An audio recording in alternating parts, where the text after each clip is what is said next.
So, good morning, but this was from yesterday afternoon downtown Westminster Quayside Drive, and getting a picture of some various parked freights, cars, and so on down in the West here, Southern Railway, interline with the CNR, and CPKC had a few stuff there as well. This was not from the Valley job, as I found out. This was from the yesterday's workshop train and some of the freight from out of Queensboro, I believe, that was switched in here yesterday. So I kind of assumed that maybe it would have been the case. Anyway, then I swung back to trap yards and didn't discover anything. I didn't see the engine, so I had a feeling that the westbound Valley job was going to run late. And at least I caught some other EMDs with the slugs and various GP9, SW9, 1MP, 51 is in the yard. And then I'll have some mix of travel log videos that were had to mute the music out, so I couldn't be no copyright infringement with the music. So anyways, then a little bit beginning of today's westbound trip from the Valley job from yesterday. I saw it early this morning, so I caught some pictures of that. I'll have to continue on my next reels if I make this up. So here's a travel log video starting as of now. So as you can see, when the videos are playing here, I had to still mute. There was no audio or person doing narration. It's just instrumental music, so I had to mute everything. And there are a few videos I found of travel through Canada type things. It was very interesting between the Rocky Mountaineer and Via Rail. They did different comparisons, of the rail to different passenger trains, of course. So, but anyways, likewise, I still found it interesting. The beautiful sight set and through the mountain wilderness and other things.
Okay, here's some pictures that I still shot, but it's in format as a video, but it was music, so I had to take the music out so I can put this as a regular photograph in here instead. So, and then there'll be a high speed film as the train crossing here is spun up so high speed that it was a long full train, but it spun up so you can see the whole train coming over the crossing. It was kind of unique how you can do that.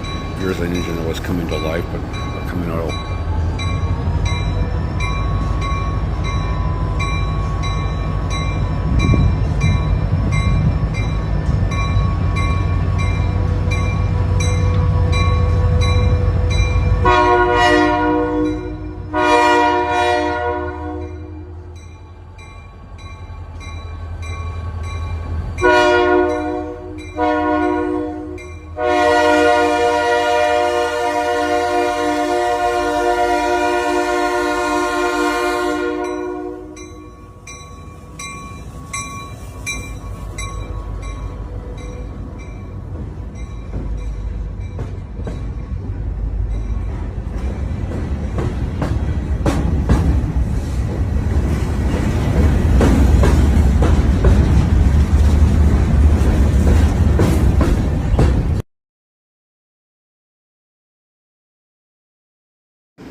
Okay, this is now the beginning of Southern Railway. When I discovered the westbound trip from the outer side track, I had to run around from side to side as this train was so long.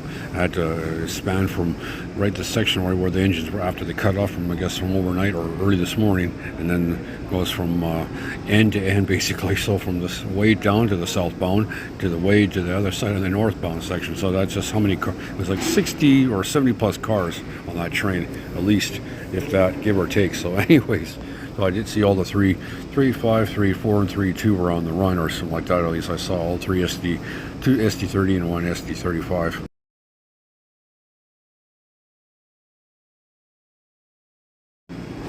Oh, and a little bit later, I also discovered that the westbound shop train was just switched up. A little bit later, it'll be in the other part of the reel where I caught MP 151 and 2 SW9s. So switched up the westbound shop train in downtown Westminster, and maybe brought some freight back into the yard as well. But anyways.